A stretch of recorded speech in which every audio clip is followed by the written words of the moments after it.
Ho, ho, ho. Merry Christmas, everybody. Welcome to the Hoplite channel. I am your host, Hop, and you are here to see this video I put together. Sun Tzu, Art of War, Part 1. I figured I was going to go through my library last week and maybe dig out something to do for a video topic. And right there, staring me in the face, was Sun Tzu's Art of War. And like a bolt of lightning, I just thought, of course, right? I did a whole samurai literature series, and how could I not do a series for Sun Tzu? So here we are. And I also dug this out of storage, my old training academy's red shirt. Red's not normally my color, but you know, it's the Christmas season. So yeah, I think until Christmas comes, I'll be sporting some festive attire. So here we are. I also have my green pen. So yep, we are in keeping with the Christmas colors tradition. Okay, so Sun Tzu, Art of War. Yeah, big topic. I know this has probably been covered on 500,000 YouTube channels, some with much better production quality than this channel. This is very low budget. We're always in front of the whiteboard. But yeah, I was going to do a 3-part series for Art of War here, and hopefully this series will give you a good understanding of what the Art of War was for its day and age, and why it has survived 2 millennia. It's one of those timeless works of, you could call it literature, although as you can see it was a military treatise, but it's applicable to so many different things apart from military tactics. Businesses have used it. Obviously militaries across the globe have used it. People have used it, employed it as far as strategy in sport competition. It's almost endless in its application, because the lessons it teaches, although directly applicable to military tactics, can be used across multiple disciplines. And that's why it survives. And that's why it's probably the most famous work of these Chinese works of military strategy.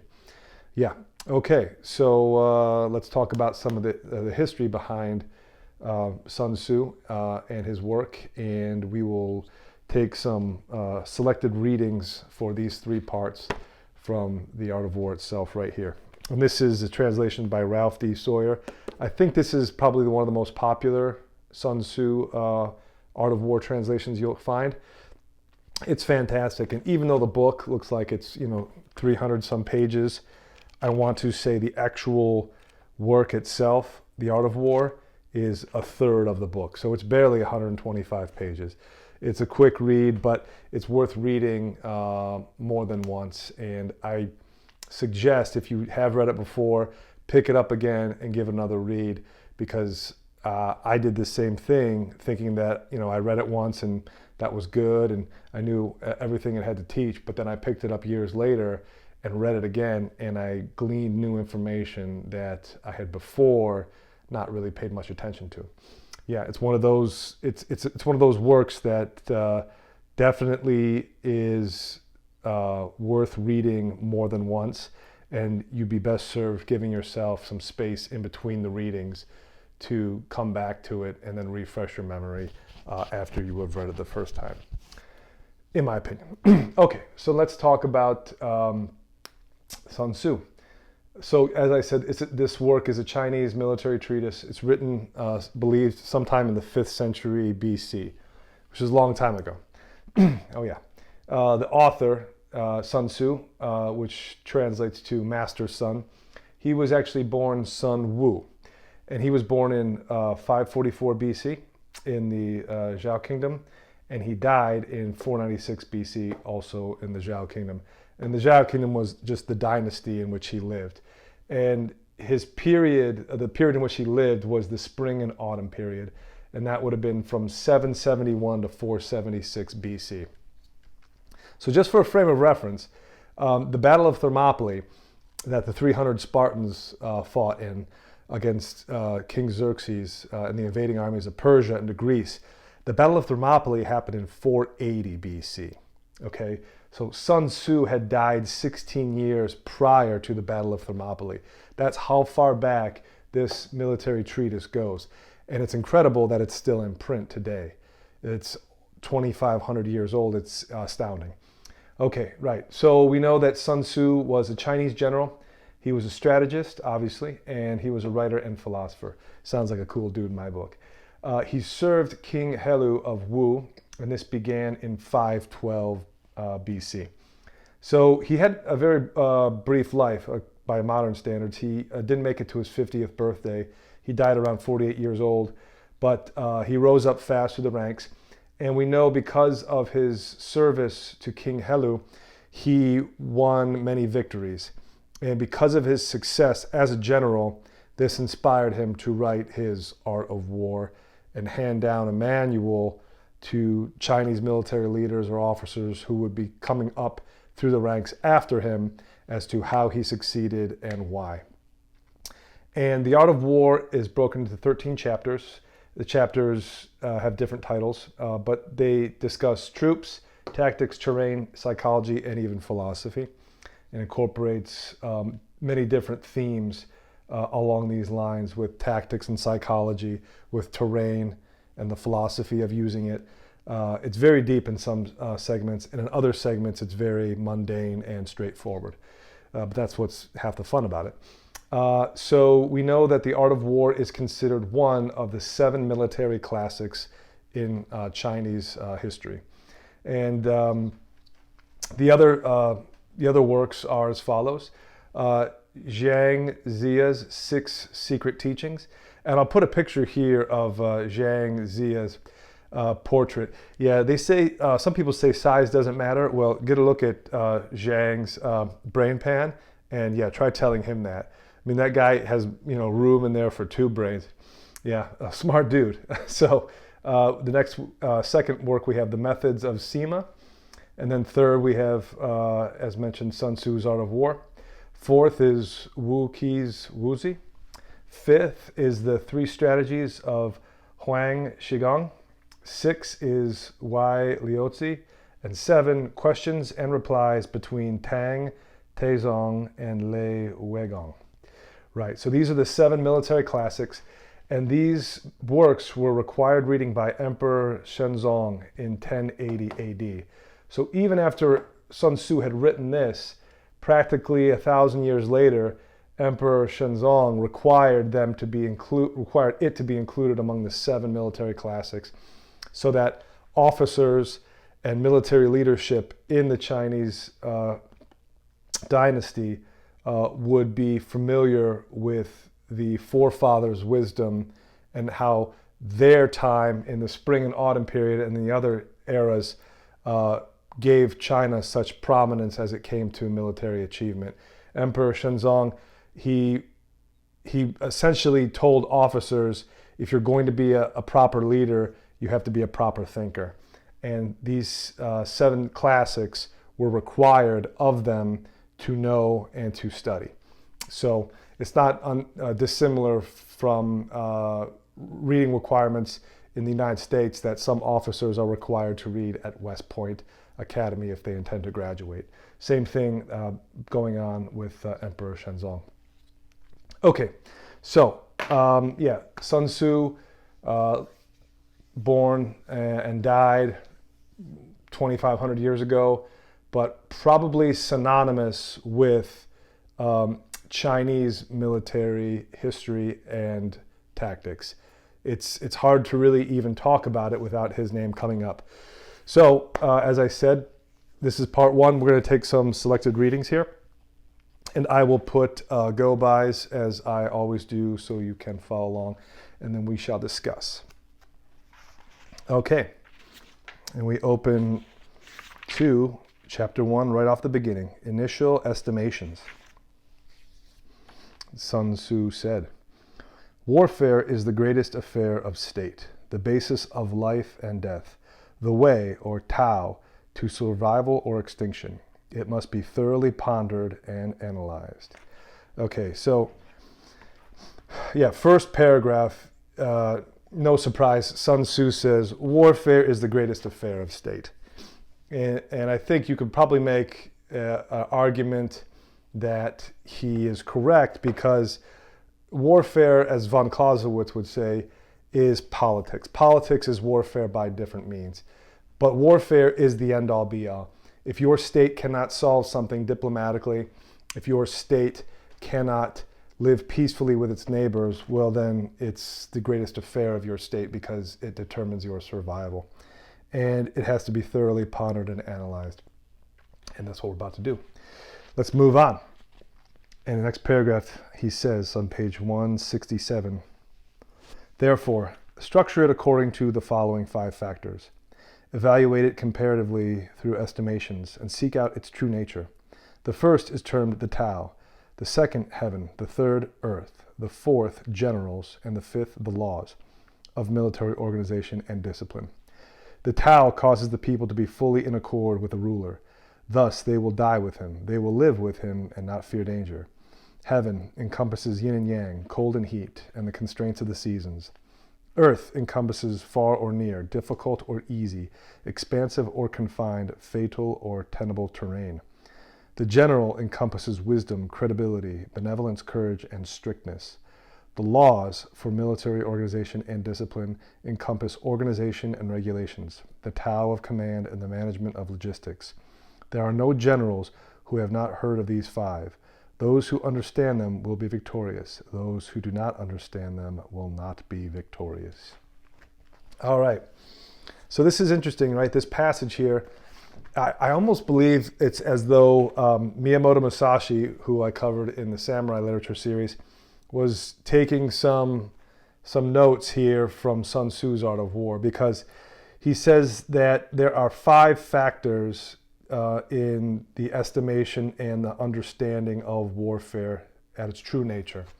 And what did Miyamoto Musashi write about? He wrote the Book of the 5 Rings. So here we have the same theme recurring of the 5. Of course, this work preceded Miyamoto Musashi by over 1,000 years. But I'm sure it was no less well known as it is today. The Tao. Okay, so the Tao is the way, and that also translates into Japanese as, the Do, the Bushido, the way of the warrior. The Tao here is the same understanding. It is the way, it is the method, it is the practice. The way of the general is the way of conducting warfare through his troops, through his citizenry, and by extension, the emperor. So the general's way is the, I guess you would say, the symphony of war. And that is putting all the pieces together so that you, as the conductor, can move it into the direction you want it to go, and that would be towards victory. And this causes the people to be fully in accord with the ruler. So the Tao, the way, if it is exercised correctly, the people will not fear danger, and they will live and die with their ruler, because they have accepted the ruler as the sovereign, and they trust in him, and they trust that his generals will lead them to victory. Heaven, and this encompasses yin and yang, cold and heat. So the idea of the heaven is the balance, right? The yin and the yang, the cold and the heat. What else does he say here? He says the constraints of the seasons, and that life is a constant evolution between hot and cold, between spring and autumn, winter and summer. And a lot will be dictated by heaven, because there are things, even Sun Tzu will say, that are out of your control, and they simply happen or fail to happen on accord with heaven's will, which is, some people would chalk it up to luck, or some people would say it would be divine intervention. But he says the heavens definitely have a role to play in understanding the outcome of any war or any battle or such engagement. Earth encompasses far or near, difficult or easy, expansive or confined. This is in regards to terrain, that a lot of what a general has to consider, especially in Sun Tzu's age, was where these battles would be fought and on what kind of ground or lack of ground his soldiers would have to engage the enemy. Would they be confined? Would it be wide open? Would it be rocky? Would it be sandy? would waterways prohibit his troops from moving from left to right, from north to south, etc. And then the general, who encompasses wisdom, credibility, benevolence, courage, and strictness. He's talking about himself.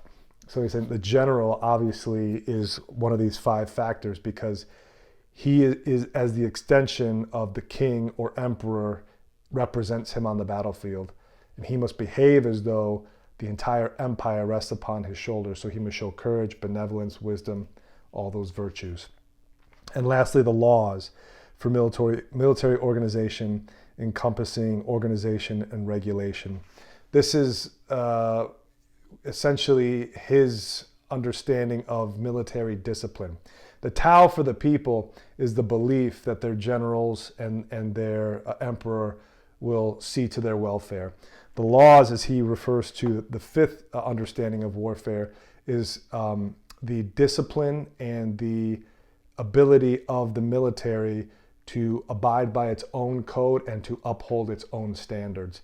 And that is to be physically fit, to know their tactics, to keep their equipment in good working order, to master riding horses or horse-drawn chariots, to be proficient in their craft, in their trade, and to uphold the laws of their profession, which would be soldiery.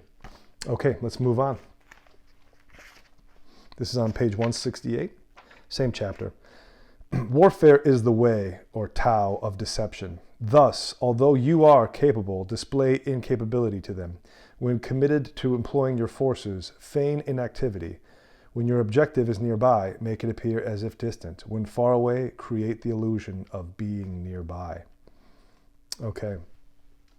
So what he's talking about here is warfare being the practice of deception, in that you win wars by appearing as though you can't win these wars. You appear slow when you are in fact fast. You appear weak when you are strong. You make something appear distant when it was close at hand. You make something appear close at hand when it is obviously distant. This deception creates the mentality in your opponent that either number 1, they have the upper hand, or number 2, you don't know what you're doing. But this is how you want to play the game. It's similar in poker players, right? They never want to give away what hand they are holding. They always want to make it appear as though they have something other than that which they really have. This is why Art of War is applicable not just to military tactics and strategy, but to business and to other competitive sports or competitive activities. You want your opponent to believe as though you are losing. You want your opponent to take upon the mind that they have already won this fight and you are simply a lame duck just rolling over, getting ready to die. This is deception. This is how you win. You don't win necessarily in coming out and showing full force or showing everything you have in store, because as we will read on, Sun Tzu says, the object of any battle is to emerge victorious.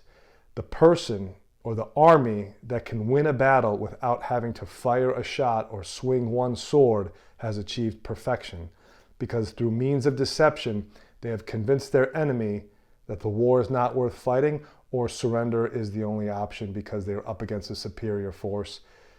This is perfection, because you have now won the war without having to expend any resources or take any casualties. Okay, continuing on, let's read the passage below.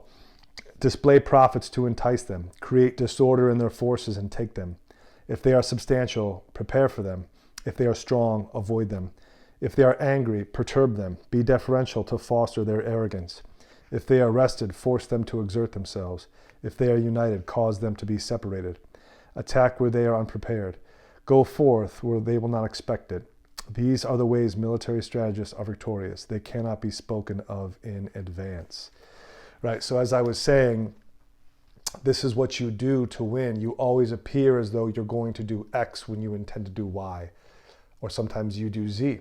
You never ever let on that you intend to do what is most obvious to your opponent. Sometimes you will do what is most obvious, but this is what always keeps them guessing. This is what always has to make your opponent will always be in a state of having to play the odds as to what you are going to do. You need to be predictably unpredictable. That is your way. That is the Tao of a general. The predictability of being unpredictable. That is what your opponent must face when he comes up against you. I am with an unknown quantity. I don't know what he has. I don't know what he can do, but he wouldn't be here if he didn't think he could defeat me. The question is, do I have more than he has? And if I come up against his forces, will I be successful, or is he luring me in so that he can defeat me with his superior force? These are these thoughts that you always have as someone in competition with another, is the uncertainty, the fear, the doubt. When that creeps in, that it's in itself, that is its own army you have to face. The invisible army, the invisible enemy, as it were. Right? Okay. So he is telling you that your opponent must never rest. You must never become concentrated to the point where he has figured you out, and that is the object of war. That is the Tao. That is the way. Deception. Okay, let's move on now to chapter 2, waging war. And Sun Tzu said, "When employing them in battle, a victory that is long in coming will blunt their weapons and dampen their ardor. If you attack cities, their strength will be exhausted. If you expose the army to a prolonged campaign, the state's resources will be inadequate. Thus, in military campaigns, I have heard of awkward speed, but have never seen any skill in lengthy campaigns. No country has ever profited from protracted warfare." Okay, so this is an interesting passage to read from a general. You would think that a general like Sun Tzu would relish the chance of never-ending war, because that means a never-ending job for him. He is in demand if war is always on the table. But as he says here, in full honesty, no country has ever profited or thrived on account of prolonged or protracted warfare, because your weapons will blunt, your resources will run down, your people will lose morale. It's not a good place to be if your people who trusted you, who trusted in the emperor, trusted in the generals, see that they really have no exit strategy and they really have no goal other than prolonging the war they began. People don't want to be in a constant state of conflict, no matter who they are.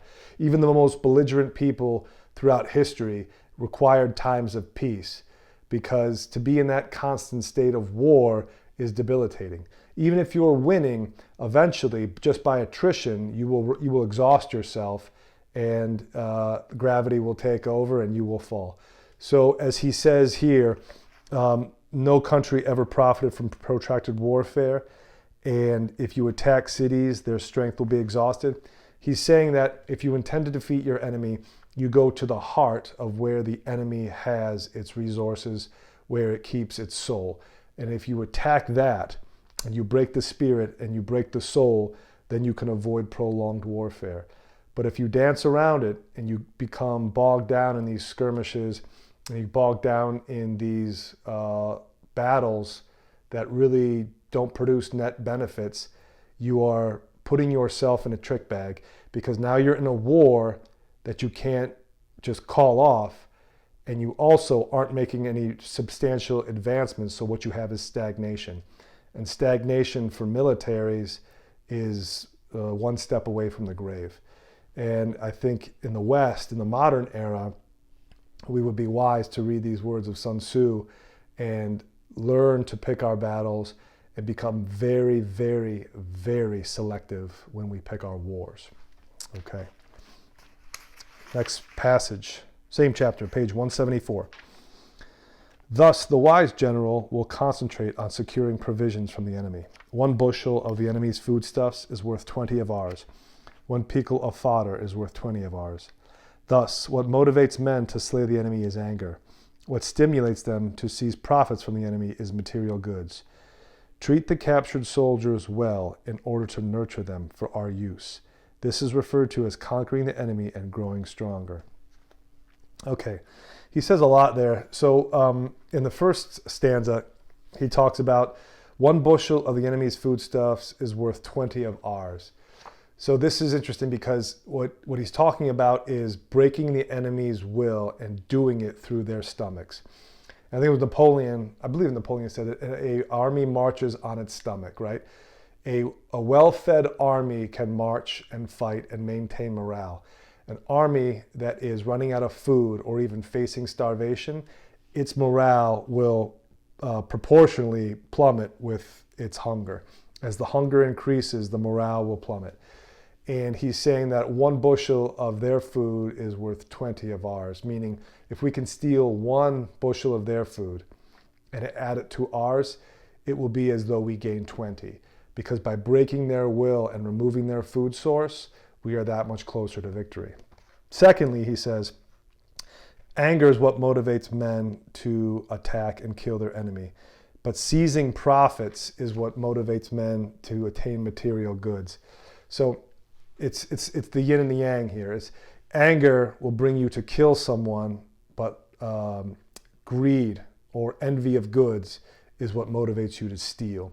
So he was saying, I believe he was saying here that to seize profits is one thing, but you must motivate men to slay the enemy with anger. It's doubtful you'll be able to motivate enough men to conquer a people simply because you want to steal their stuff. And lastly, treat captured soldiers well in order to nurture them. So now he's talking about multiplying the force and conscripting enemy soldiers into his own army. Because a lot of these militaries in Sun Tzu's time were comprised of mercenaries. They were mercs. They were hired from different parts of the kingdoms and cobbled together. And if he were to rout an enemy and conquer these individual tribes or mercenaries, he could just turn to them and say, okay, you're beaten. We can find a tree to hang you from, or you throw in with us and you become conscripted into my military. And we'll treat you well. You'll eat well. You'll get 3 hot meals a day and a soft bed to rest on at night. What's the deal? What do you think? Yeah, most of these mercenaries are just in it for money anyway. They have no real allegiance to the enemy you were fighting. So it's very well very well understood in Sun Tzu's era that mercenaries would simply go to the highest bidder. So you should treat captured soldiers well, because by nurturing this camaraderie with them, they could, in the end, become used in your own forces. So don't just assume a conquered enemy cannot be trusted and must be dispensed with. You must first see what their nature is, where their allegiances lie, and if you can decipher that they really have no true allegiance to the enemy, the true enemy you're fighting, and they were simply there on account of money, well, then you can easily switch their allegiance to your side. And this makes sense because if you're in a prolonged battle that seems to be getting worse for you, numbers matter, and increasing your troop ranks could be vital. Okay, let's go to 3, planning offensives. This is on page 177. Sun Tzu said, "For this reason, attaining 100 victories in 100 battles is not the pinnacle of excellence. Subjugating the enemy's army without fighting is the true pinnacle of excellence. Thus, the highest realization of warfare is to attack the enemy's plans. Next is to attack their alliances. Next, to attack their army. And the lowest is to attack their fortified cities." Okay, so I mentioned this passage earlier, that subjugation of the enemy's army without fighting is the true pinnacle of excellence. Yeah, this is what he means when he says defeating the enemy through deception or through some other means than actual direct kinetic warfare is excellence, because you achieve the same end, but you avoid bloodshed on their side, and more importantly, you avoid bloodshed on your side.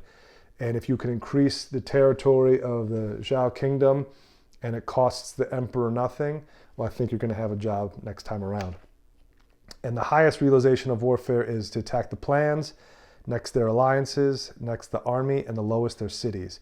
So he considers the enemy's plans and their alliances the two top objectives that you should attack, because you're isolating them. If you can attack their plans and their alliances, well, without a plan and without friends to go to, all they really have are just boots on the ground. And if you can eliminate those two things in that order, you are already so far ahead of the enemy that you can attack their army and fortified cities in short order, because without plans and alliances, it's just them versus you and your alliances. Okay, let's move to the bottom of 177. And Sun Tzu said, "He must fight under heaven with the paramount aim of preservation. Thus his weapons will not become dull, and the gains can be preserved. This is a strategy for planning offensives. If your strength is 10 times theirs, surround them. If 5, attack them. If double, then divide your forces. If you are equal in strength to the enemy, you can engage him." Okay. Yeah. So under heaven, the paramount aim is preservation. Yeah, that's survivalism, right? So your paramount aim is preservation. Your weapons will not become dull if your strategy in planning offensives is preservation. You do it to preserve the army. You're willing to take losses. You're willing to take defeats. Sometimes you're willing to take sizable defeats, but the objective should always be preservation. You should never jump into a battle hell-bent for leather, not caring what the consequences will be, because if you do, and you throw caution to the wind, and preservation is not chief among your objectives and strategy, you can lose a battle and lose the war in the same day. And here he gives it looks like a sort of a formula, algebraic formula for how to fight. If your strength is 10 times theirs, surround them. If 5, attack. If double, divide your forces. If you're equal, you can engage. So he's essentially telling you that if you're equal, you can engage the enemy, but don't try to surround them. If you're double, you shouldn't try to attack them directly. You should divide your forces. And then if you have 5 times, you can attack directly head on. And if you're 10 times, well, then you can surround them.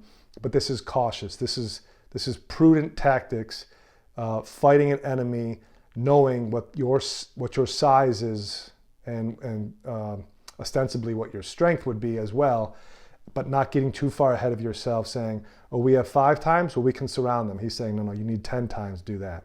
Or we have double, okay, we can attack them. No, you have double, so you should divide your forces. If you have 5 times, then you should attack. This is a very, like I said, prudent and very cautious method of engagement with the enemy.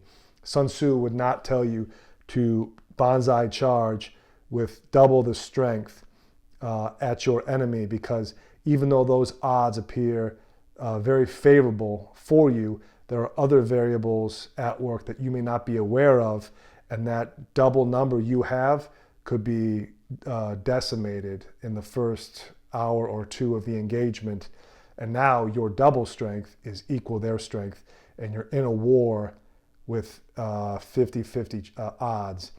But because you didn't make that extra calculation, you possibly could lose this for not letting your numbers rise to a level where you could safely attack head on or surround the enemy. Yep. Cautious battles. Okay, 178. And following on that theme of choosing your battles wisely. There are 5 factors from which victory can be known. First, one who knows when he can fight and when he cannot fight will be victorious.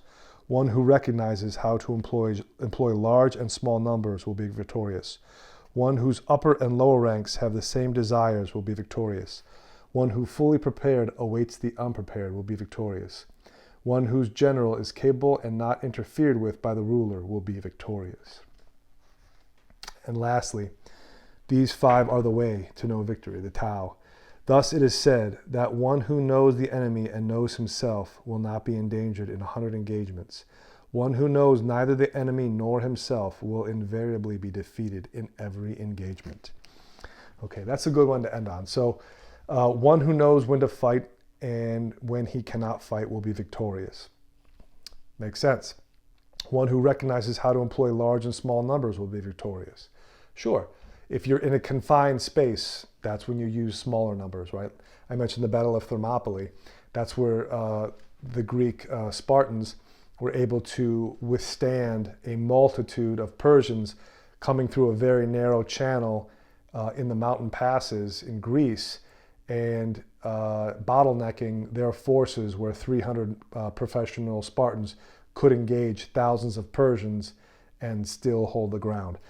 One whose upper and lower ranks have the same desires will be victorious.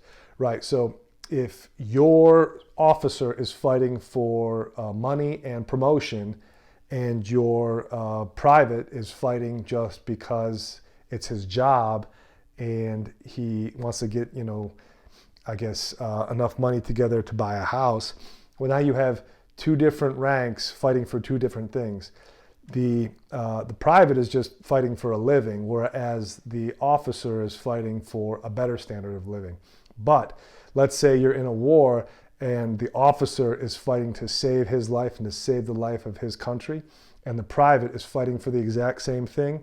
Well, then these two men, despite being different in rank, will have a common enemy and a common purpose, and that army can be victorious. One who fully prepared awaits the unprepared will be victorious. Right, so being prepared, right? There's that, I think it's the 7 Ps. It's like proper preparation, I'm forgetting it now. Proper planning and preparation prevents piss poor performance. Right, that's it. Yeah, proper preparation and planning prevents piss poor performance. Yeah, the fully prepared awaits the unprepared. He will be victorious. Yeah, I knew I could remember that. And last, whose general is capable and not interfered with by the ruler will be victorious. This was kind of a shot across the bow that Sun Tzu was, I guess, throwing the king's way or the emperor's way. And I'll tell a story in part 2 of how Sun Tzu became famous in King Helu's court. But the general is the king on the battlefield. When the king gives the order, I want this army to destroy that country's army, the general takes control. He enters the field and he is king there. And if the general is capable and not being interfered with by the emperor king, he will be victorious. But it's when kings start to meddle, right? When kings go down to the battlefield and they want certain things to be done this way or that, or maybe they want the battle called off. This is interference with your general. If you trust your general and he's capable, let him do his job and he will win for you. And lastly, he says, the one who knows the enemy and knows himself will not be endangered in 100 engagements, and one who neither knows the enemy nor himself will invariably be defeated in every engagement. Right, so it's not just enough to know your enemy. You have to know yourself. Yourself is your capabilities. It is your weaknesses. It is your strengths. It is your doubts. It is your fears. It is everything wrong and right with your own force.